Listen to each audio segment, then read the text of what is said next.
There are some people who, eat to live, and there are people who live to eat. This medication for people who live to eat is not a great medication, because I've had some people tell me, you've literally taken away all my joy, right? Yeah. So that's not the goal, right? Yeah. It's really for people who, they're thinking about food, they eat a meal, but they're still looking for something else. So if I can take away some of that edge and get people to eat the protein, have the fiber, eat smaller portions, feel satisfied, and limit them grabbing chocolate or ice cream after a meal, that's the goal. I'm Susan Yara, and welcome to My Life Online. We're going to have a lot of fun and learn a lot together.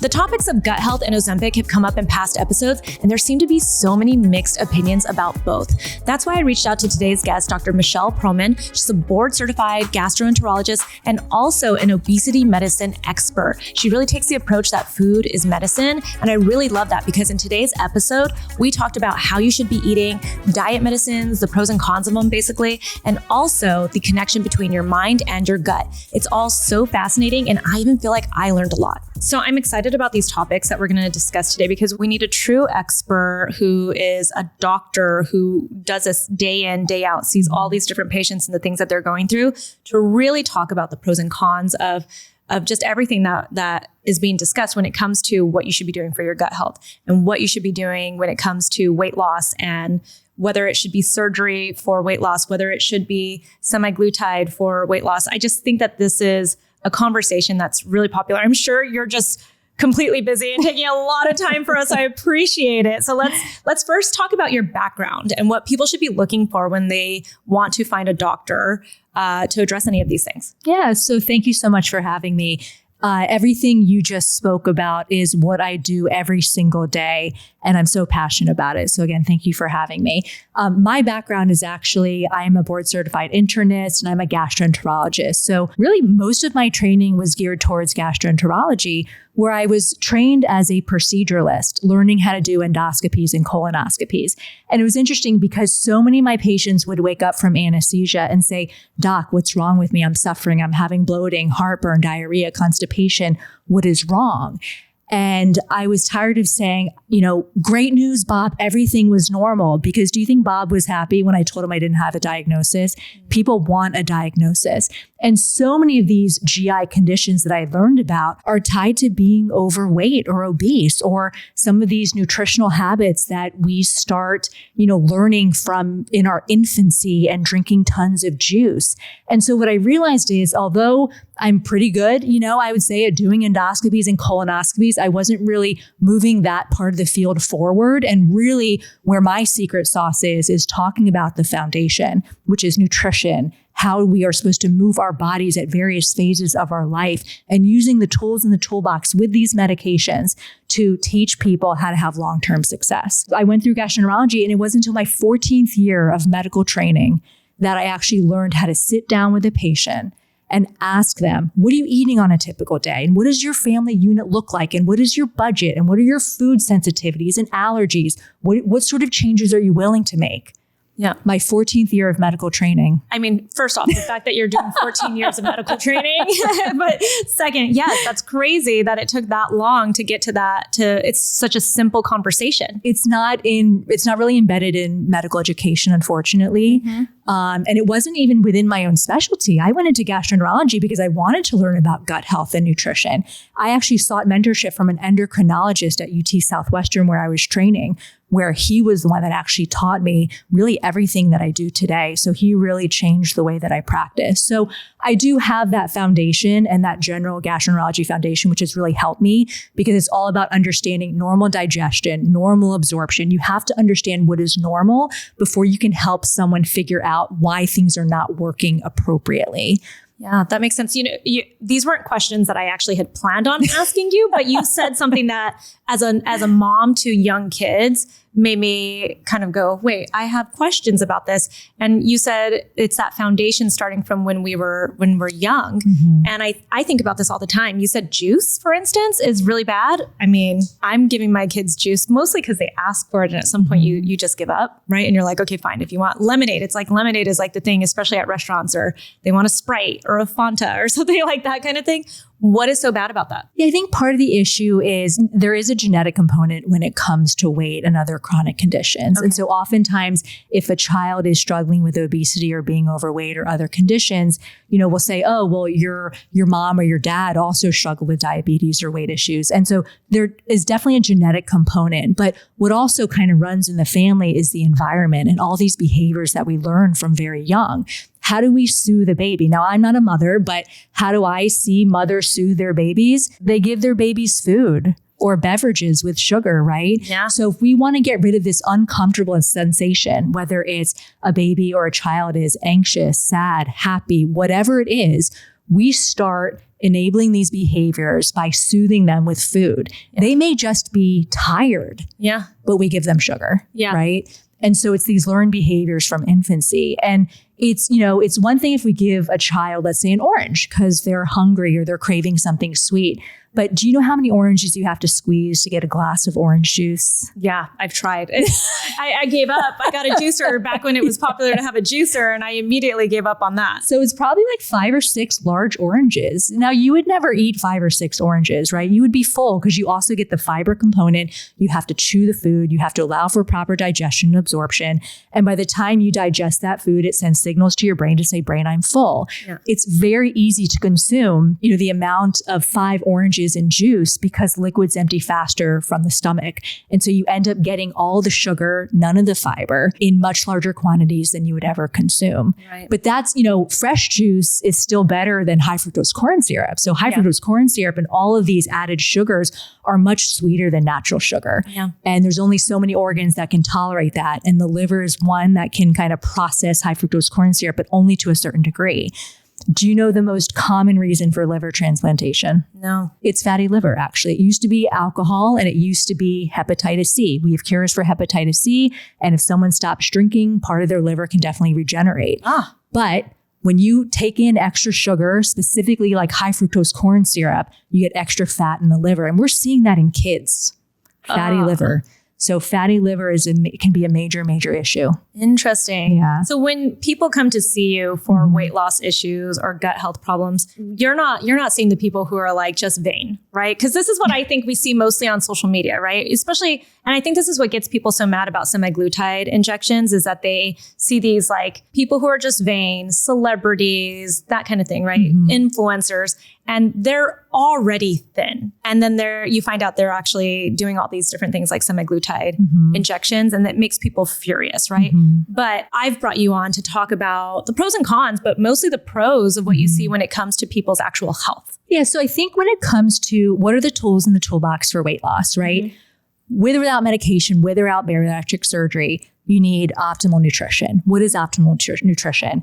For most people, it's 25 to 35 grams of fiber. We need dietary fiber to help promote a healthy gut microbiome. Our gut is our largest immune organ. So what we eat every single day, multiple times a day, we have to make sure we're taking in whole food, lots of plants to promote the healthy gut microbes. The other thing is protein, especially as we get older, especially as women. Now, I am 38, probably teetering on perimenopause in the next couple of years.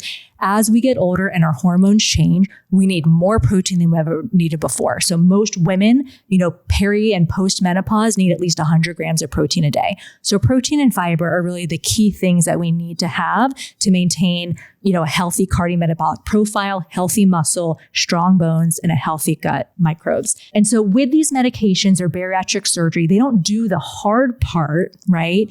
They make the process a little bit easier and a little bit less painful. It is really hard to lose weight. It's even harder to maintain weight loss, especially as we get older. Our bodies change. We get more responsibilities. We're taking care of aging parents and kids going to college, right? And then when our hormones change and we're going through perimenopause and we get rapid fluctuations in progesterone and estrogen and our inflammatory, cytokines go up and we start gaining that menopause belly. Yeah, it's even harder. So these medications don't prevent those changes. They make it a little bit easier to reel it in and to, have smaller portions and be satisfied and take away some of that food noise in between. Now, what is the definition of vanity? Because I would say there's nothing better than waking up in the morning and feeling confident, right? When I wake up and I feel bloated, that puts a damper on my day. Yeah, I hate it. I don't want to be, especially if I am taking care of myself. It's like, man, I've been going to the gym, hitting it hard and watching what I'm eating, trying to get my protein in and my greens. And I still woke up with a gut. So I don't think it's necessary. I don't think it's vanity. I think there's misinformation. I think if you're not a healthcare provider with expertise in these medications, then endorsing the medications or telling people how to titrate or microdose, or saying, even, as an influencer, okay, well, I can eat 3,000 calories a day. This is my workout. Do what I do and you'll have 6-pack abs like me. Right. When there's so many other things that play a role, that's what I don't agree with. They shouldn't be giving medical advice when they don't have a medical degree with expertise in these weight loss medications. We're gonna touch on that topic a lot more, and it's gonna be more towards the end of this episode because I feel like there's so much we can talk about. I do want to start with kind of these things that people should maybe be learning, I guess, because I didn't consider that. And it makes sense. The way that we think about food, the habits that we've learned, but also the gut health part of it. Because, the joke with the nutritionist was that it feels like every girl in their 20s talks about their IBS, right? I have a friend he's like, all hot girls have IBS. And it's like, why? What is the cause of this? So I feel like that's like stage one, right? It's like, let's talk about the gut, what we could be doing to have healthier guts, like you were saying about the things we should be eating. And then let's get into the things like the semaglutide that can help you if you've gotten past a point where it's just a diet. Yeah. So when I was in medical school, I was actually diagnosed with IBS, but I was eating cookies right before exams. Like that was the culprit. Okay. I was eating ultra processed food and my gut was saying like, you need to stop doing that. And so what I would see with my patients is they would come in and they'd say, Doc, what's wrong with my body? And I'd say, obviously we need to do the appropriate workup and make sure we're not missing things like celiac disease and other sorts of conditions. But oftentimes it wasn't something wrong with their body. It was their body trying to send them signals to say, it may be that what you're eating is just not good for you. What is true IBS though? It's kind of like a wastebasket, right? It's like a diagnosis of exclusion where we want to make sure you don't have celiac disease or inflammatory bowel disease like Crohn's or ulcerative colitis or small intestinal bowel overgrowth. But it really is just a constellation of symptoms, right? Where you have abdominal pain for a certain number of months, you have either diarrhea or constipation, or you can have mixed. It's visceral hypersensitivity. Well, what does that mean? Well, we have nerves in our gut. Oftentimes, in healthcare, we think of the mind and the body as two separate things. They are one and the same, my friend. Whatever is going on up here is going to send neurotransmitters down to our stomach and our intestines. So if we're anxious, we're happy, we're sad, some people get a visceral response where they get butterflies in their stomach. It sends signals, serotonin, including other chemicals that may give them cramping or bloating or diarrhea. So we want to make sure there's no structural issue or inflammatory condition, but oftentimes there's not. And so we need to be careful how we frame it to patients, right? When we say everything is normal and it's all in your head, that is not the appropriate thing to say, because then patients say, my doc called me crazy. Or they're going to go find other people, maybe even people who are not doctors and qualified to help them find a diagnosis, right? Yeah. So I learned how to phrase it in a way to not offend people. And it's really saying, all the tests were normal. You are still suffering, and I understand that. So we're going to try to figure out what sort of dietary changes can we make, stress management, all these other lifestyle changes, plus or minus medication. How can we help you minimize the symptoms so that we improve your quality of life, even without having a diagnosis? So it's all in the wording, because the last thing we want is for patients to think that their doctor is calling them crazy. Yeah. But it really is all in our head. Everything starts up here. Some people are just more sensitive when it comes to their GI symptoms. Yeah, that makes complete sense. It's all communicating. Yeah. So IBS is very common. We're seeing more and more of it actually after COVID as well. So lots of patients are struggling with GI conditions, whether it's heartburn, bloating, diarrhea, constipation, intestinal spasms. If you get a CT scan, it's not going to show anything. Blood work, also not going to show anything unless you have a specific condition like inflammatory bowel disease and your inflammatory markers are up. So people can be suffering, but the tests are often still normal. And that's not reassuring for patients a lot of times. Right. So what would you do in that case? Take me through the steps. I come in, I say, I think I've got all these symptoms for IBS and all my tests come back pretty normal. You're looking at me and you're like, okay, something's going on up here, or she's eating stuff. What do we start to do? Yeah. So I always look at what workup has been done, because usually, it's like Monday night quarterback type of thing, where if I can see from like an overview what's been done, usually there's a test or two that hasn't been done. Okay. So usually they will start off with the structural things like endoscopies and colonoscopies, but we also need to look at the functional side. So is their stomach emptying properly? Do they have overgrowth of bacteria in the small intestine? If there's issues with that, it can cause a lot of these GI symptoms. And on these weight loss medications, those symptoms are often triggered, and we can talk about why that happens. So if someone comes to me and they want to optimize their gut health and they're interested in a weight loss medication, we want to make sure we really improve the GI symptoms before I potentially give them a medication that could make it worse. Okay. Well, what are the GI symptoms? What are we doing to treat the GI symptoms? In someone on the weight loss medications, or just someone in general? Yeah. So it all goes back to the nutrition is a key piece.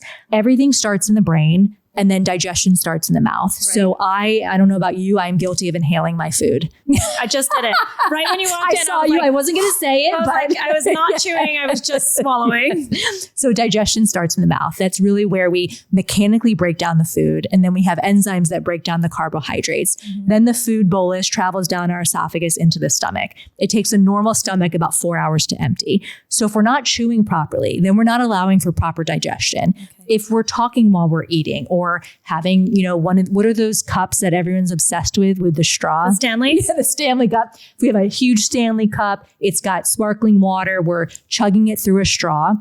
We're just sucking down tons of air and carbonation. We're going to get bloated. That's going to increase then reflux. Then we also are you telling me I should not be using the straw in my... I don't have a Stanley, but I have the other kind. Yeah, so any sort of straws, you're just sucking in air. So it may have, oftentimes we blame the food. It may have nothing to do with the food we consumed. It may have everything to do with the dietary habits that we're sucking in air. Their revenue starts going down. Now you can sip through it. I haven't seen a Stanley cup. I imagine you can maybe remove the straw or remove the top and sip it. But any sort of motion where you're sucking in through a tube is just swallowing excessive air. And so that can cause bloating. So again, it may have nothing to do with the food. It may have everything to do with not chewing properly, sucking down tons of fluid while we're eating, which is, swallowing a lot of air. And then that then causes malabsorption. So if we're not allowing for proper digestion, you're going to get malabsorption. And then if you're drinking tons of fluid with your meals, you're probably gonna have to run to the bathroom right after. So all these things add up. What is equally as important as what we're eating is how we're eating, how much we're eating, how fast we're eating, how late we're eating. That is a complex conversation. Eating late is bad? Now we're really going through a rabbit hole. Yeah. Right. So remember I mentioned it takes the stomach 4 hours to empty? Yeah. A standard meal like an egg sandwich. If you were to go to a steak restaurant, right, and get a 16-ounce tomahawk steak that has a lot of fat, fat also stays in the stomach longer, okay? So if you eat, let's say, Miami time, 9 o'clock maybe, you finish your meal at, let's say, 10, and then you lie down to watch Netflix, even though you're not sleeping. Let's say that's midnight, okay? You're going to bed or lying down with a stomach full of steak. Yes, I've done this before. What if this sounds like a story I can actually validate? Yes. So then you may wake up bloated and maybe a little bit nauseated, and then you probably skip breakfast and wait until lunch to eat because you're still kind of trying to digest the meal from the night before. Yeah. What happens if you have sleep apnea and you wear a CPAP machine and the mask is enclosing your mouth all night? What happens? Well, we're blowing air not only into your lungs, but also your stomach. So now we're distending your stomach, but you still have steak in your stomach. Oh, yeah. What happens if you regurgitate or have reflux when you're sleeping? Well, the food comes up. It has nowhere to go because your mouth is closed from the mask, and then you aspirate. Yeah. Now, what happens if you compound that with a weight loss medication like Semaglutide or Tirzepatide that's delaying your gastric emptying even more? That's where you see the press and the media where the cons of the medication. If you don't learn the foundation of how to eat properly and allow for proper digestion and absorption, and you're still eating large meals late at night, it can be problematic. So how much time should we be giving? 4 hours? Before so 4 hours off the medication, right? With normal gastric emptying, we shouldn't be even not just sleeping, but just lying down. It's a mechanical thing. If we're lying down, things are going to more likely reflux. So we really want to have, usually what's your largest meal? Probably dinner. We need to front load it. Now, everyone is hooked on like intermittent fasting and not eating until noon and then having a large meal at 8 o'clock at night. We need to actually reverse that. Our largest meal should be earlier in the day when we're most active. Then the lunch should be a little bit smaller. Dinner should be the smallest meal, trying not to be within 3 hours of lying down. This is why they say go for a walk after you've had Exactly, dinner. because it allows more rapid gastric emptying, so to reduce issues when you're sleeping. Now, a lot of people have no clue that they reflux at night, but they may wake up with like postnasal drainage or a sore throat, and it's because they haven't allowed time for their stomach to properly empty. That is so interesting. Eating late has a huge impact on sleep quality.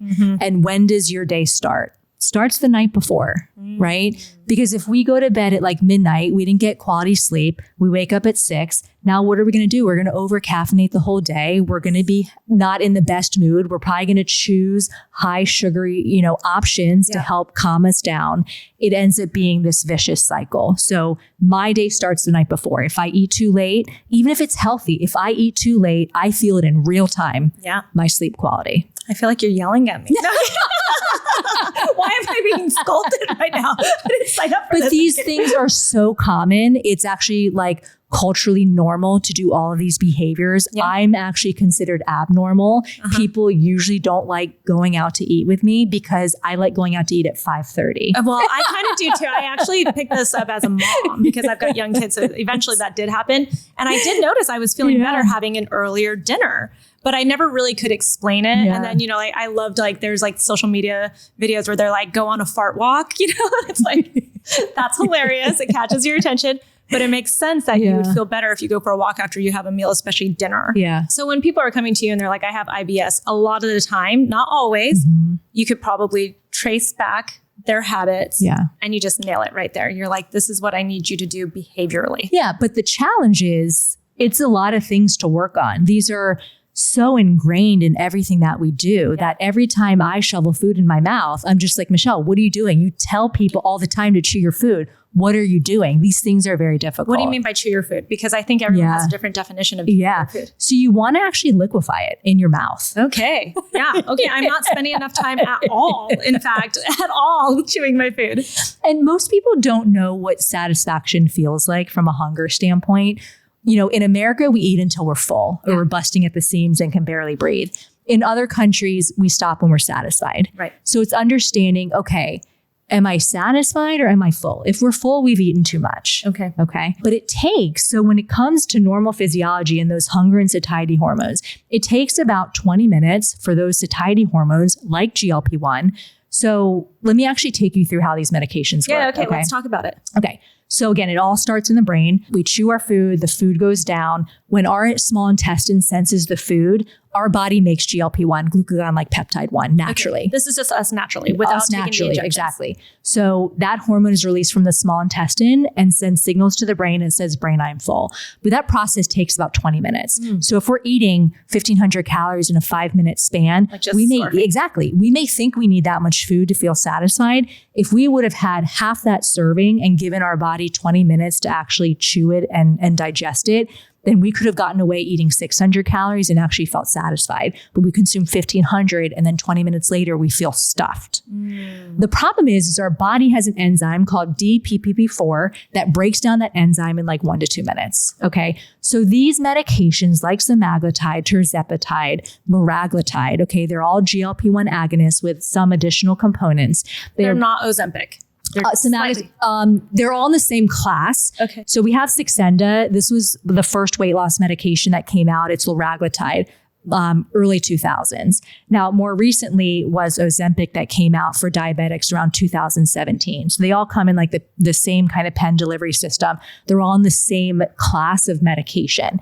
The newest medication on the market is Tirzepatide. So that's Mounjaro or Zepbound. Okay. There's a GLP-1 agonist component and a GIP. So it has 2 hormones, but they all act very similarly. Okay. So these are basically synthetic hormones of GLP-1 that have a component in it that prevents the breakdown of it.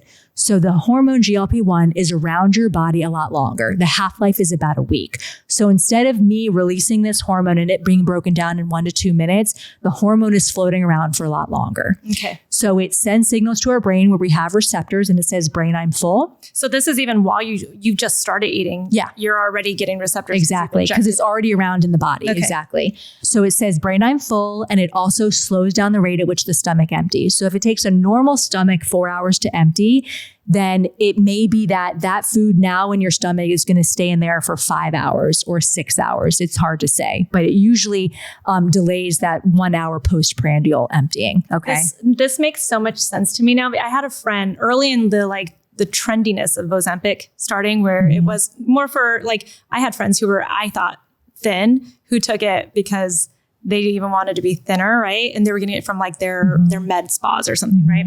And I remember a friend telling me that he started taking the injections. He gave himself slightly more than he should have. And he said that he tried to eat just a grape. And he felt like he was just nauseous holding it to his mouth. Yeah. Just thinking about eating a grape. So now this makes sense to me. If you've got that enzyme just floating around, it's already telling you you're full. And then you're over here trying to tell yourself to eat something. Yeah. That sounds crazy. And it works in so many more mechanisms that I don't think we quite understand. There are anti-inflammatory properties. So people tell me all the time, I just feel less puffy. I feel less inflamed.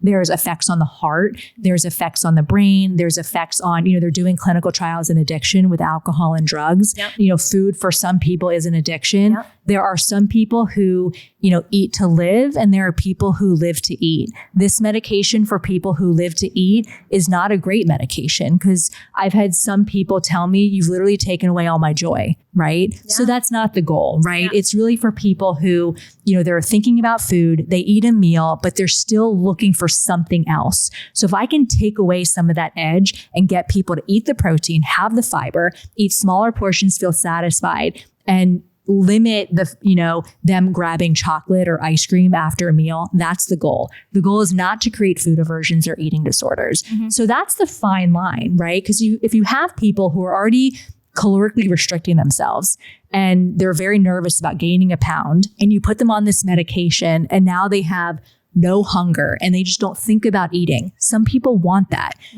They get into a lot of trouble. Why is that? Because they're not eating. And you need food. And they don't think about it. And so what happens? They lose weight. They feel great because the number on the scale looks wonderful, but they lose a profound amount of muscle. And then, weight regain, that happens. When you lose muscle, that's the key to your metabolic rate. When you lose muscle and then everything slows down, then even when you introduce normal eating, what happens? You gain weight like that. And that's what we see in the clinical trials. So when people say, I can't even remember who the celebrity was, but I've seen this just several times on social media. People say they get off of their semaglutide and they gain double the weight. That's what's kind of happening. Yeah, these are not cures.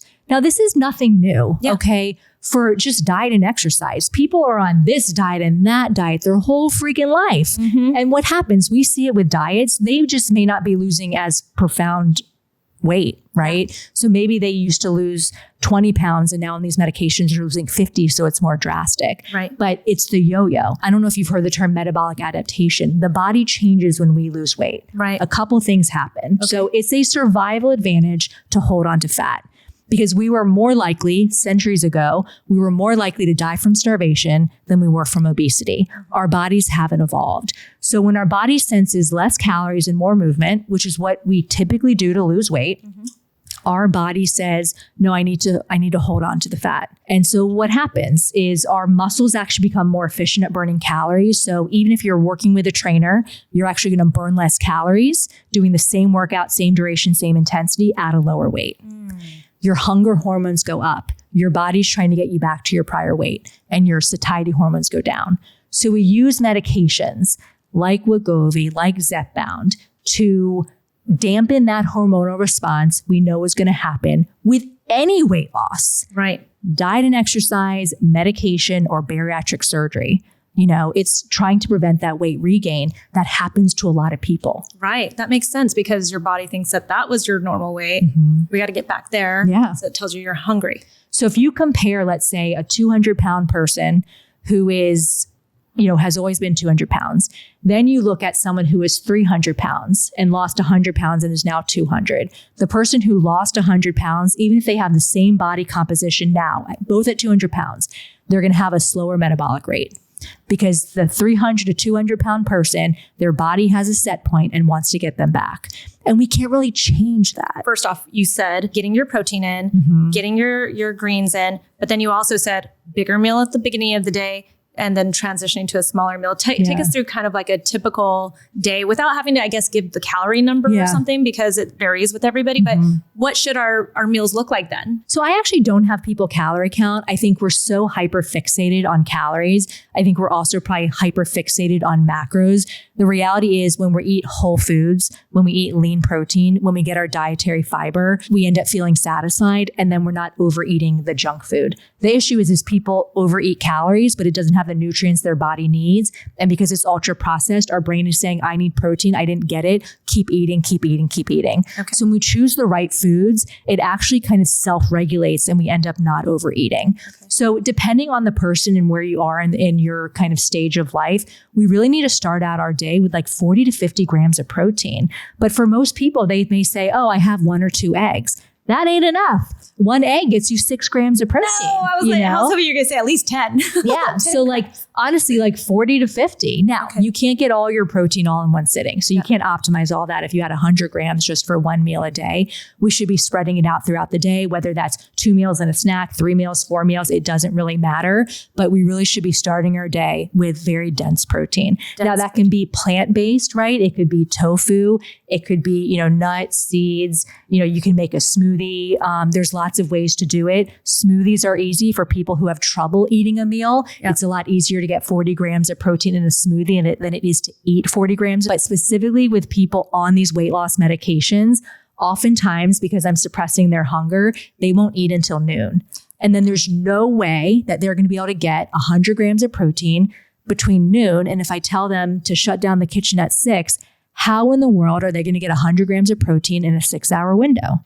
Yep. It just doesn't work. Right. Because then you're going to end up in the laying down watching your Netflix and you are bloated the next day. Yeah, exactly. Okay. So I am a live to eat person. I've always tried to be a eat to live person. And I love on vacation to think about food. When I go out on dates, when I do X, Y, and Z, food to me is very fun. It's partially cultural, right? I do have a hard time with if I'm going to go to Italy, I want to eat pasta every day, all day, right? So can we balance that to have this healthy mentality around food? Yeah. So I think, listen, my life is most people would not do what I do. And that's obviously totally understandable. My goal is to figure out realistic changes that people can make. So I don't tell people unless they ask. I don't tell people what I eat because I specifically don't want them to think that that's what they need to do. Yeah. The other reality is our food here is just ultra processed. So people can get away with actually eating pasta and breads when they're in Europe because one, they're walking all day and their portions are smaller and they're not using things like high fructose corn syrup and all the other crap that we're adding to our food here. The problem is here we're eating ultra processed food and also not moving. So we can't have it all. We cannot have it all. So that's the other thing. But it's all about making that next right decision, not perfect decisions. I know that when I eat sugar, and I went through this in medical school, when I ate sugar, I woke up the next morning and I thought I had fibromyalgia. I literally felt inflamed and my neck was killing me. And I go, well, this is weird. And I don't want to wake up feeling like that. I know what it feels like to feel well. And I want to feel like that every day. Yeah. So people just have to make those choices and understand what are they willing to give up to feel well. Some people are just not ready to make that choice. Yeah. But these things are not off limits. People can still enjoy food and go out to eat and enjoy themselves. I just know myself that if I eat sugar, then it's literally crack cocaine. It stimulates the same reward centers in our brain as crack cocaine and heroin, high fructose corn syrup. So oftentimes when we get a piece of chocolate, we think it's going to kind of lower that craving. All it's doing is stimulating cravings for more cravings and more cravings. Right. So just understanding the physiology. When you understand that, you can have the piece of chocolate. You just have to realize the effects it may have on you then craving ice cream at 10 o'clock at night. Right. Let's say we try all this. And so some of us, maybe we get this, right? So our IBS symptoms suddenly seem to go away. when it comes to our gut health, this is essentially what we're addressing by having these better eating habits, right? Do you think that people should be adding in a probiotic, prebiotic situation too? Or do you think if you're addressing it with your food? Yeah, it's a huge market. Yeah. Billions of dollars in the supplement industry. The issue is none of these supplements are regulated. So oftentimes companies are going to sell lactobacillus or bifidobacterium just because they may be easier to grow and they may be cheaper to grow. But the reality is whether or not you need 10,000 colony forming units of bifidobacterium, whether you're supposed to take it for breakfast, lunch, or dinner with food or without, we have no freaking idea. Yep. You get a virus, your microbiome is going to change. It's highly variable. So really what's most important is dietary fiber, which is your prebiotic. So when we eat good dietary fiber, you're promoting a healthy gut microbiome. Now, there are some people who, let's say, can't tolerate dietary fiber. That's where prebiotic supplements may have a role, whether it's in like capsules or powders. But if we can get it from our food, then we're getting a lot of the other nutrients that the actual supplement is not giving us. What are those foods that we should look for? You mean for prebiotic? Oh, it's nuts, seeds, fruits, veggies. Yeah, everything we've been talking about. Okay, all that whole fiber, food, being able to identify it. If you can't identify where it came from, like in a lot of these protein bars, we shouldn't be eating it. But you also have to be wary of some of these diet food products. So what protein bar do you eat? Bearbell. Okay. Yeah. Lots of ingredients. So a lot of times these diet food products, I'm just making a statement. Yes, no judgment, just a statement. Totally okay. Anything more that has rip me to shreds, I'd be fine. Anything that has like more than 6 ingredients is ultra processed. If you can easily make it with typical household ingredients, it's ultra processed. Okay. So a lot of these protein bars, they're going to promote high protein. They're going to say it's dairy free, soy free, gluten free, all these things. My whole thing is the more health claims on a product, the more unhealthy it is. They have to convince you that eating this unidentified product is going to be good for you. There's not a single health claim on an apple or a banana. Right. So you could easily get 20 grams of protein in a Greek yogurt. Right. And that's one ingredient. You get probiotics, you get calcium, you get protein versus a protein bar that's giving you, let's say, 20 ingredients. So would you rather me have a Greek yogurt and even if I put something like honey on it to make it taste bearable for me, it's way better than taking that. Or some fruit or something. Okay. The fruit will be more satisfying than the honey. That makes sense. Yeah. Okay. Yeah. Okay. So let's say we've tried all of this. Now we're in your office because we are gaining weight, right? What is considered the amount of weight that you're like, am I 20 pounds overweight? Am I 100 pounds overweight? When do I need to see an expert? People see me at all stages, right? I have people who are normal weight who, I don't know if you've heard the term NFLM, not feeling like myself. It's usually like women going through perimenopause or men, who are going like midlife and maybe their testosterone is going down. They're not feeling like themselves.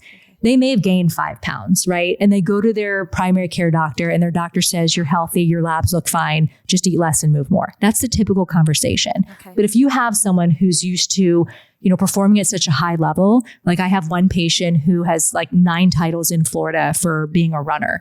She's gained maybe 10 pounds. That's devastating for her. Right. So for me to say, you just need to lose 10 pounds. That's vanity. You don't need a 6-pack when you're 50. That would be crazy for me to say that because if I gain 2 pounds, I'm upset, right? Everyone's different. Yeah. So I think everyone deserves a conversation with a healthcare provider.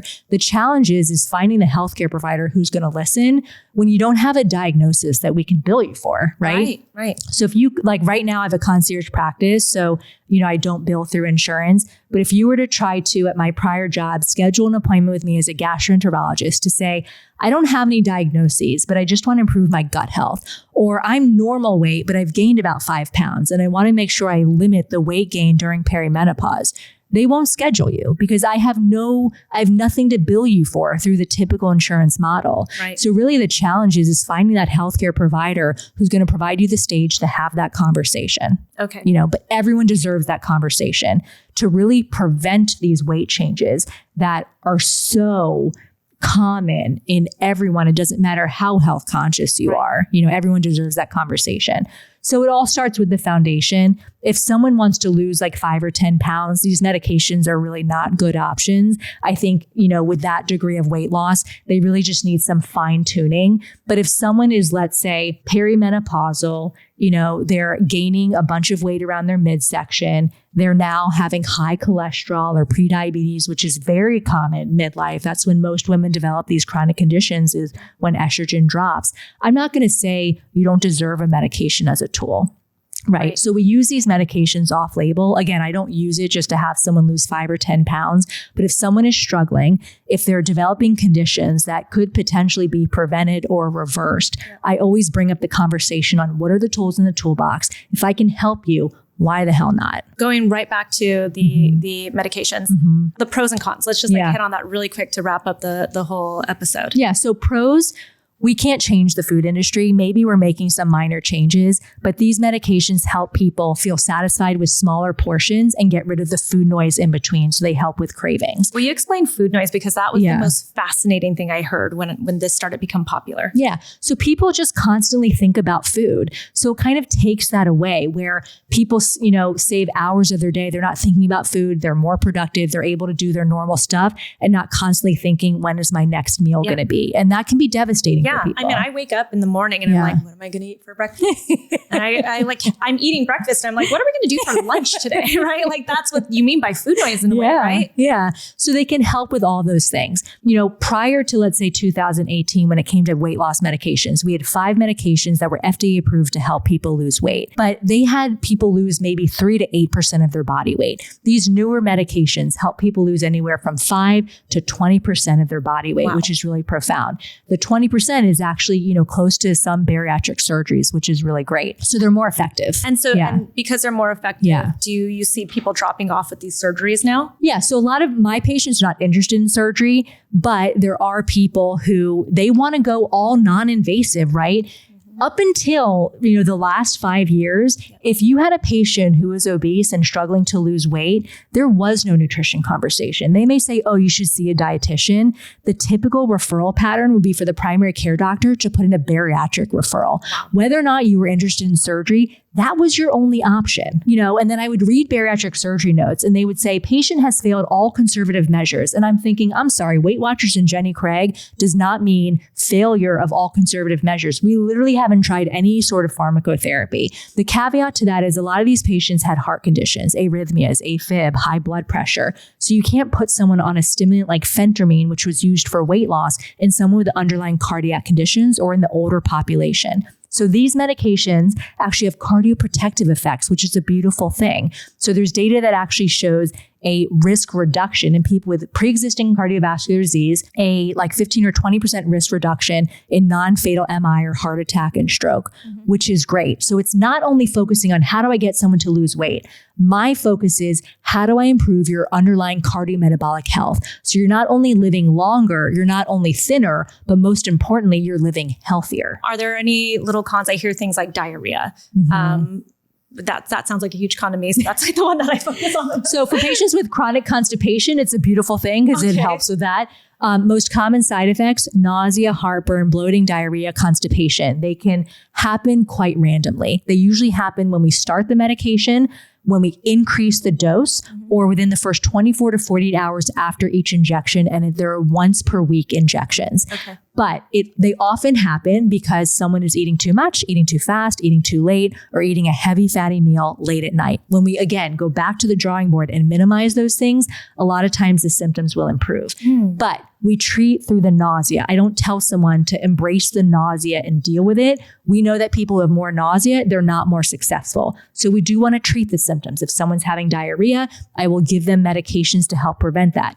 But the goal is not to give you one medication, then have to give you 5 more to deal with the side effects. So there are some people who don't tolerate it, but most of them do quite well. And the newer medications on the market, like Zepbound or Mounjaro, have less GI side effects. Okay, interesting. Are they working slower though? Because my mom, so I got my mom on Ozempic. And it was a game changer for her. But then she did get off. She was of that mindset, like, I got to the weight I want. I'm going to get off it now because she does love to eat, right? Yeah. She's a live to eat person also. And then immediately gained the weight back. Her knees were killing her again. All of it just started happening again. She was pre-diabetic. And so she decided to go back to a new clinic, and they now gave her a newer medication. And she feels like she's not losing the weight as fast as she did when she originally started taking, but they switched it. So what is it that's happening? Well, so these newer medications, tirzepatide, they're actually more effective. So for people who have been on Ozempic and let's say they hit a plateau, then I will often change them. Here's the problem with these medications, which I don't think most people know. What we've come to realize is that if you go on a medication, you take a drug holiday for whatever reason, and then you restart it, they become less effective. People don't realize that. So they start a medication, they stop it. They start it, they stop it. They think that they can kind of restart at any point and have the same reaction and just as easily lose the weight. It doesn't happen. People have to be ready to make the changes and to take it seriously when they initiate these medications, because it can potentially reduce the success later on. When you actually need it too, Yeah. especially like the people who are doing it for vanity reasons, which I'm not judging because I do lots of people, everyone watching knows I do a lot of things for vanity reasons. So I'm not judging at all, but that would make me stop to think, maybe I should not just like microdose this to get to my holiday next month or something if I'm going to eventually potentially really need it for my health, right? Yeah. So all these things, they haven't done clinical trials, but we see it in real time that oftentimes when you start the medication, it's most effective, you feel it, and then all of a sudden you retrial it and you're like, I don't get that same sensation. Yeah. I don't think we understand the mechanism because the medication's out of your system by then, but it happens. Now, the other thing though, with these newer medications, because they have less GI side effects, sometimes with like the Semaglutide, people will get nauseated and that's their cue to stop eating. With these newer medications, they are more effective for many people, but they don't get that nausea. And so it's harder for them to say, okay, it's time to stop eating. Some people need a little bit of those side effects to trigger them to stop. So everyone's different. So then should people just assume that when they're going to start this medication, they're committing to a lifestyle? Like this is their medication? I mean, yes, people not necessarily committing to a life of the medication, but committing to lifestyle change for the rest of their life. That's the important thing. So I have some patients that have come off the medication and they're doing great. So it doesn't mean someone's going to need a medication for forever, but they were developed for long-term use. So if someone says, okay, I'm under the expectation I'm going to take the injection for 3 months, I'm going to lose 15 pounds,